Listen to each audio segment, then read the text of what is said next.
तो वही लोग हैं ना जो अभी तक ईवीएम को गाली दे रहे थे। अब इन लोगों को एक नया बहाना मिल गया है एसआईआर का लेके। चुनाव का समय है, उनको भी अपने कार्यकर्ताओं के मनोबल को बढ़ाए रखना है, इसीलिए वो ये सारी बातें कह रहे हैं। देखिए, बिहार में पहले चरण की वोटिंग की प्रक्रिया समाप्त हो चुकी है और ऐसे में वोटिंग की परिणाम जारी होने से पहले चिराग पासवान का बड़ा बयान सामने आया है। वो खुद बोलते नजर आए हैं कि वो इतनी सीटों पर जीत हासिल करने वाले हैं।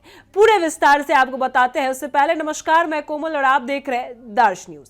देखिए, चिराग पासवान साफ तौर पर कहते नजर आए हैं कि 121 विधानसभा सीट पर जो पहले चरण में वोटिंग हुई है उसमें से 100 सीट जीतने वाली है एनडीए। और सिर्फ यही नहीं रुकते हैं, चिराग पासवान ये भी कहते नजर आए हैं कि एलजेपीआर यानी जो उनकी पार्टी है 14 सीट, इस बार पहले चरण में 14 सीट उनके पास थी, तो 14 के 14 सीटों पर जीत पक्की है। और इसमें मडौरा सीट भी है, जहां से बात करें सीमा सिंह का जो है वो नामांकन रद्द हो गया और ऐसे में एनडीए ने निर्दलीय प्रत्याशी अंकित कुमार को समर्थन दिया। तो अब भी 14 के 14 सीट जो है वो चिराग पासवान कहते नजर आए हैं कि वही जीतेंगे। क्या कुछ कहते नजर आए हैं चिराग पासवान, उनकी बातों को सुनिए। लोग कर रहे हैं बदलाव की लहर है। भाई जो ये दावे कर रहे हैं उनको एक बार के लिए मैं 2010 भी याद दिलाना चाहता हूँ।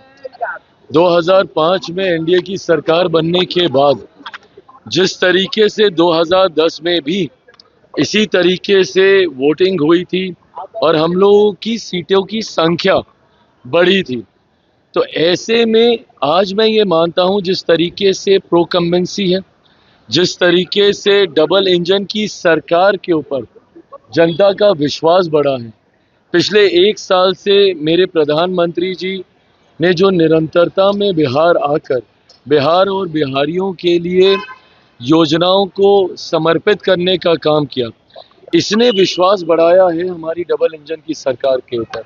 और मैं ये मानता हूं कि ये जो मत प्रतिशत बढ़ा है ये उसी विश्वास की वजह से बढ़ा है। और बहरहाल अब ज़्यादा दिन बचे नहीं है, 14 तारीख को तो परिणाम आ ही जाएंगे। पर जो फीडबैक हम लोग के पास आ रहा है, जितने सर्वेस, जितने रुझान हम लोग के पास आए हैं, इस बात में हम लोग को कतई कोई संदेह नहीं है कि आउट ऑफ 121 सीट्स हम लोग 100 सीटें, 100 के आसपास की सीटें हम लोग बहुत आराम से जीत रहे हैं। मैं खुद अगर अपनी सीटों की बात करूं, 14 सीटों पर हम लोग चुनाव लड़ रहे थे, मैं मरौड़ा को भी उसमें जोड़ रहा हूं, जिसमें निर्दलीय प्रत्याशी को एनडीए ने अपना समर्थन दिया। अगर मैं उनकी भी मैं बात करूं तो 14 की 14 सीटों पर कल रात भर तक हम लोग फीडबैक ले रहे थे। 14 की 14 सीटें पॉजिटिव हैं और मैं मान रहा हूं कि ये सीटें भी हम लोग जीत रहे हैं। आज तेजस्वी यादव ने विजय सिन्हा का वीडियो ट्वीट करके कहा है, उन्होंने कहा है कि 14 नवंबर को ईवीएम की प्रिंटिंग निकलने वाला है। ये सारी बातें कहने का मैं समझ सकता हूँ, चुनाव का समय है, उनको भी अपने कार्यकर्ताओं के मनोबल को बढ़ाए रखना है, इसीलिए वो ये सारी बातें कह रहे हैं। बट हर वो व्यक्ति जो बिहार की राजनीति को समझ रहा है और जो देख रहा है कि जिस तरीके से केंद्र सरकार हो, राज्य सरकार हो और पूरा एनडीए गठबंधन एकजुटता के साथ हम लोग चुनाव प्रचार में उतरे हुए हैं, इसमें कतई कोई संदेह नहीं है कि 14 नवंबर के बाद बिहार में हम लोगों की सरकार बनने जा रही है। और जिन लोगों को वापस से ईवीएम का जिन निकलते हुए समझ में आया, तो ये तो वही लोग हैं ना जो अभी तक ईवीएम को गाली दे रहे थे। अब इन लोगों को एक नया बहाना मिल गया है एसआईआर का लेके, और वोट चोरी वोट चोरी वोट चोरी बोलकर ये अब नए बहाने के ऊपर ही आ गए। बट अभी कुछ समय पहले तक तो इनको ईवीएम का जिन इन्हीं को खाने के लिए निकलता था, इनको लगता था कि उसमें धांधली हो रही है। बहरहाल ईवीएम से जिन निकलेगा जरूर 14 तारीख को, बट वो एनडीए की मजबूत सरकार बनाने के लिए निकलेगा। देखिए, आपने सुना है कि चिराग पासवान साफ तौर पर कहते नजर आए हैं कि इस बार जो पहले चरण की वोटिंग की प्रक्रिया हुई है उसमें साफ तौर पर देखा जा रहा है कि 121 में से 100 सीट एनडीए को मिलेंगे।